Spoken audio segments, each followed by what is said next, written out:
nous. Nous voulons que ton feu descende sur nous.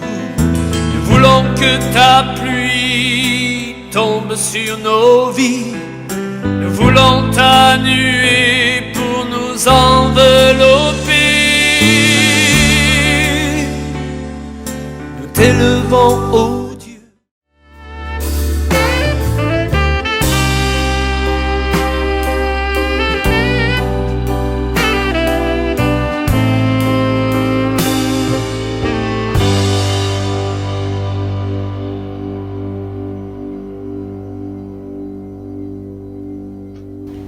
Shalom, shalom à tous. Bienvenue encore une fois de plus à notre émission Une parole pour toi.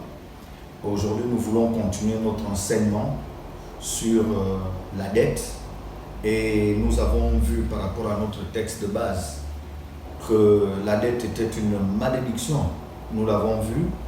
Et lors de notre dernier message, nous avons ouvert une porte sur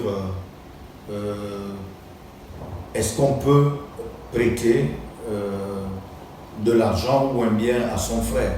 Et nous avons lu le texte de Néhémie où on se rendait bien compte que le prophète condamnait le fait d'avoir prêté avec intérêt à son frère. Donc nous comprenons qu'il n'est pas bien, ce n'est pas bien de prêter avec intérêt. Et peut-être, je voudrais peut-être savoir ce que peut-être quelqu'un est en train de me poser une autre question en disant mais est-ce que nous pouvons faire, je peux prendre comme activité le prêt par intérêt? Je ne conseillerais pas parce que là nous voyons que ce n'est pas un travail normal. Par contre, si on est banquier et qu'on a ouvert une banque, comme on disait la dernière fois, on vend de l'argent normalement. Donc ce n'est vraiment pas bien de dire je viens dans l'église et puis je commence à dire à mes frères, si tu as un besoin d'argent, je te donne de l'argent, mais avec intérêt. Et souvent, ceux qui le font, ils le font avec des intérêts qui dépassent les normes établies. Parce que ce sont des choses qui se font, comme on dit, dans le noir. Ce n'est pas réglementé. Et normalement, ce n'est pas bien.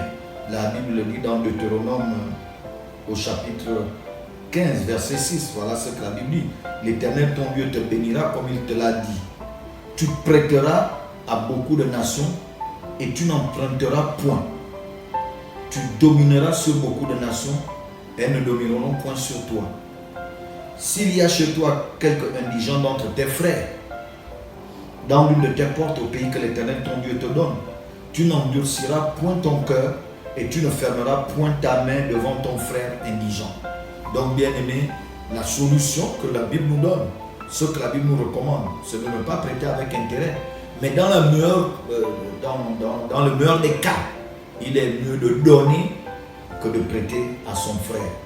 Et cela est très important. Donc, il faut aussi savoir que la Bible dit dans Proverbe 22:7 que le riche domine sur le pauvre. Et celui qui emprunte est l'esclave de celui qui prête. Donc, bien aimé, vraiment, nous comprenons que tous ceux qui sont dans le cycle de la dette devront tout faire pour sortir de ce cycle. Nous avons vu que c'est normal de faire un emprunt à la banque pour un investissement. Tu veux ouvrir une entreprise, c'est tout à fait normal pour un investissement, pour construire une maison, etc. Donc c'est normal d'emprunter, sachant que tu feras fructifier ton argent. En fait, tu fais travailler l'argent. Mais nous parlons de la dette où des gens vont prendre des choses, vont s'endetter pour des futilités, pour rester dans un cycle de dette terrible. Et surtout, beaucoup aussi s'endettent parce qu'ils ne veulent pas vivre selon leurs moyens. Ceux qui vivent au-dessus de leurs moyens s'endettent énormément. Et tout cela, c'est la malédiction. Alors, comment faire pour sortir? Nous restons sur notre texte où la veuve va voir le prophète Élisée, va aller voir le prophète, va crier vers le prophète Élisée. Et Élisée, nous sommes au verset 2, lui dit, que puis-je faire pour toi? Dis-moi qu'as-tu à la maison? Elle répondit, ta servante n'a rien du tout à la maison qu'un vase d'huile.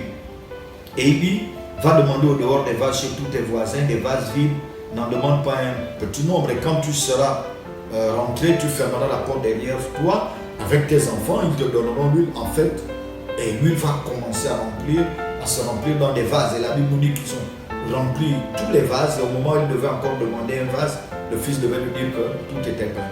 Donc la première des choses qu'il faut faire pour briser la malédiction, tu peux aller vers un homme de Dieu, vers ton pasteur, pour lui en parler, et vous voyez les contours ensemble, il te donne des conseils, et vous prierez ensemble.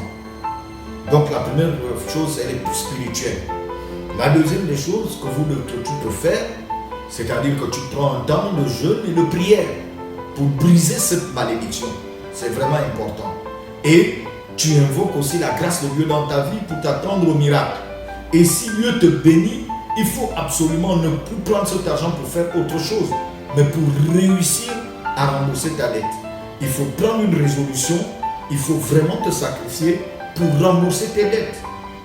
Vraiment, il faut prendre des résolutions. La Bible dit à tes résolutions répondra le succès. Donc, c'est vraiment une des choses à faire. Et ce sont les choses les plus importantes. Prier, en parler avec un homme de Dieu, jeûner et prier pour se défaire de cette malédiction au niveau spirituel. Et ensuite, au niveau pratique, lorsque tu as tes entrées, décider de payer tes dettes. Et cela est très important. Donc, je crois que nous sommes arrivés à la fin de notre enseignement, parce que le prophète va lui dire, va vendre l'huile et paye ta dette, et tu vivras, toi et tes fils, de ce qui restera. Donc ça, c'est le verset 7. Il dit, va vendre l'huile et paye ta dette. Donc il est important, bien aimé, pour sortir de la dette, pour briser la malédiction de la dette, de payer sa dette. Donc il faut payer tes dettes. Il faut les payer. Donc voilà, nous sommes arrivés au terme de notre enseignement. Et j'aimerais prier avec toi, toi qui te sens concerné dans cette situation de dette, de lien, nous constatons de malédiction. Nous allons prier ensemble. Père Céleste, je viens te prier pour mon frère, ma soeur, qui sont engouffrés dans ce problème de dette. Je prie au nom de Jésus-Christ de Nazareth, Seigneur, que tu brises au nom de Jésus cette malédiction. Père, je prie que ton Saint-Esprit vienne et aide ton serviteur et ta servante qui sont concernés par ce sujet, que ton Saint-Esprit vienne, puisse les éclairer, leur donner des idées pour pouvoir sortir de cette dette dans le nom de Jésus. Père, je viens briser tout lien en rapport avec cette malédiction de la dette au nom de Jésus-Christ de Nazareth, et je proclame la victoire dans leur vie. Je proclame qu'ils sortent de la dette dans le nom de Jésus-Christ de Nazareth. Je proclame la liberté afin qu'ils soient des gens totalement libres, sortant totalement de la malédiction de la dette dans le nom de Jésus. Amen.